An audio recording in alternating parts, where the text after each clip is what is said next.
Hello सखी सखीच kitchen मीनाक्षीमध्ये तुम्हा सर्वांचं खूप खूप स्वागत. आज मी याआधी केलेल्या तयार मसाल्यापासून कांदा लसूण मसाला कसा बनवायचा ते दाखवणार आहे. या मसाल्यापासून सर्व प्रकारच्या फळभाज्या, कडधान्यांच्या उसळी तसेच नॉनव्हेजमधील सर्व प्रकार म्हणजे मासे, मटण, चिकन खूप छान होतात. भाज्यांना चवीबरोबरच रंग आणि तरीसुद्धा खूप छान येते. तुम्हाला सुद्धा असा मसाला बनवायचा असेल तर व्हिडिओ स्किप न करता शेवटपर्यंत पूर्ण पहा आणि आपल्या चॅनलला लाईक, शेअर आणि सबस्क्राईब करायला विसरू नका. चला तर मग रेसिपीला सुरुवात करूयात. कांदा लसूण मसाला बनवण्यासाठी मी इथे अर्धा किलो म्हणजे 500 ग्रॅम तयार मसाला घेतलेला आहे. याच मसाल्यापासून कांदा लसूण मसाला बनवायचा आहे. अर्धा किलो मसाल्यासाठी अर्धा किलोच कांदा घेतलेला आहे आणि उन्हामध्ये वाळवून घेतलाय. अगदीच कुरकुरीत नाही वाळवायचा, थोडासा नरमपणा यामध्ये राहिला पाहिजे. 175 ग्रॅम सुकं खोबरं कट करून घेतलेलं आहे. 125 ग्रॅम लसूण घेतलेला आहे. गावरान लसूण आहे, असा थोडा सालीसहितच लसूण घ्यायचा आहे. 50 ग्रॅम ताजे फ्रेश तीळ घेतलेले आहे. तीळ घेताना खूप जुने नाही घ्यायचे, ताजेच तीळ घ्यायचे आहे. सुरुवातीला आपल्याला तीळ भाजायला घ्यायचे आहे. गॅस मंद ते मध्यम ठेवायचा आहे आणि एकसारखं हलवत रंग बदलू न देता तीळ व्यवस्थित भाजून घ्यायचे आहे. कांदा लसूण मसाला बनवण्यासाठी आपण इथे कांदा लसूण खोबरं तिळाचं अगदी योग्य प्रमाण घेतलेलं आहे.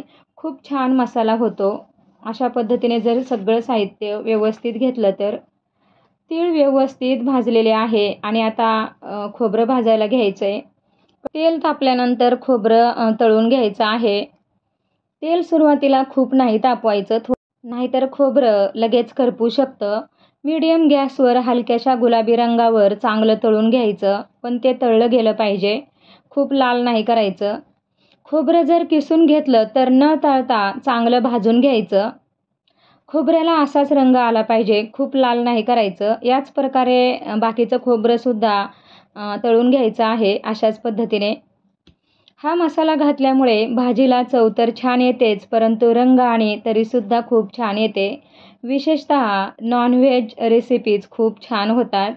कोल्हापुरी तांबडा रस्सा या मसाल्यापासून खूपच छान होतो. तसेच मिक्स भाज्या, मासवडी, पाटवडी, वेगवेगळ्या प्रकारच्या आमट्या किंवा रस्सा भाजी खूपच छान होते. आता मंद गॅसवर थोडा थोडा कांदा तळून घ्यायचा आहे. कांदा करपला जाणार नाही याची काळजी घ्यायची. मंद गॅसवरच कांदा व्यवस्थित तळायचा आहे.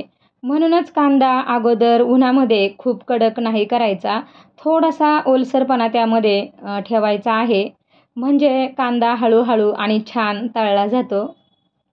तुम्हाला सुद्धा असा कांदा लसूण मसाला बनवायचा असेल तर व्हिडिओ अजिबात स्किप न करता पूर्ण पहा. खूप छान मसाला होतो, तुम्ही नक्की बनवून बघा. आता कांदा व्यवस्थित तळून झालेला आहे. तेल पूर्णपणे काढून घ्यायचं आहे आणि यामध्ये लसूण भाजायला घ्यायचा आहे. 2 ते 3 मिनिट मंद गॅसवर लसूण भाजायचा आहे. लसणाचा रंग अजिबात बदलू द्यायचा नाही, फक्त चांगला गरम करून घ्यायचा आहे. गावरान लाल सालीचा लसूण कांदा लसूण मसाला बनवण्यासाठी घ्यायचा आहे. या लसणाला वास आणि चव छान असते. लसूण चांगला भाजून झालेला आहे, काढून घ्यायचा. 1.5 इंचाचे 2 सुंठीचे तुकडे करून घेतलेले आहे, ते सुद्धा भाजून घ्यायचे आहेत.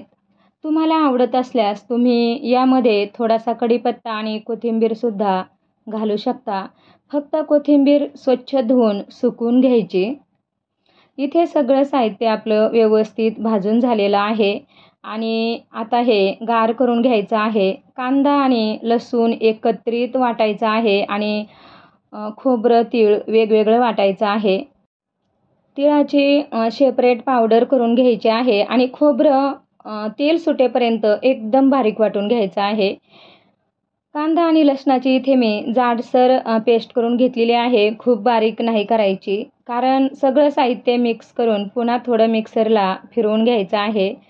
आणि हा जो तयार मसाला घेतलेला आहे यामध्ये योग्य प्रमाणात मिरच्या आणि खडे मसाले घातलेले आहे आणि यापासूनच आपण कांदा लसूण मसाला बनवत आहोत. आता हा व्यवस्थित मिक्स करून घ्यायचा आहे. हाताने असा एकसारखा चोळून घ्यायचा, म्हणजे चांगला एकजीव होतो. हा मसाला घालून सुक्या भाज्यासुद्धा खूप छान होतात. फक्त जिरा आणि मोहरीची फोडणी द्यायची आणि हा मसाला घातला तरी पुरेसं होतं. कारण यात कांदा, लसूण, तीळ, खोबरं सगळं आहे. आता हे मिक्सरमध्ये फिरवून घ्यायचं आहे. खूप नाही फिरवायचं, अगदी थोडा वेळच फिरवायचं आहे. मसाल्याचा छान मुटका झाला पाहिजे अशा पद्धतीने. खूप छान असा मसाला तयार झालेला आहे आपला कांदा लसूण मसाला. तुम्हीसुद्धा अशा पद्धतीने कांदा लसूण मसाला नक्की बनवून बघा. घरच्या घरी खूप छान मसाला तयार होतो. तुम्हाला आजची ही रेसिपी कशी वाटली कमेंटमध्ये नक्की सांगा. आणि आपल्या सखीच किचन मीनाक्षी या चॅनलला लाईक, शेअर आणि सबस्क्राईब करायला विसरू नका. Thank you. बाय.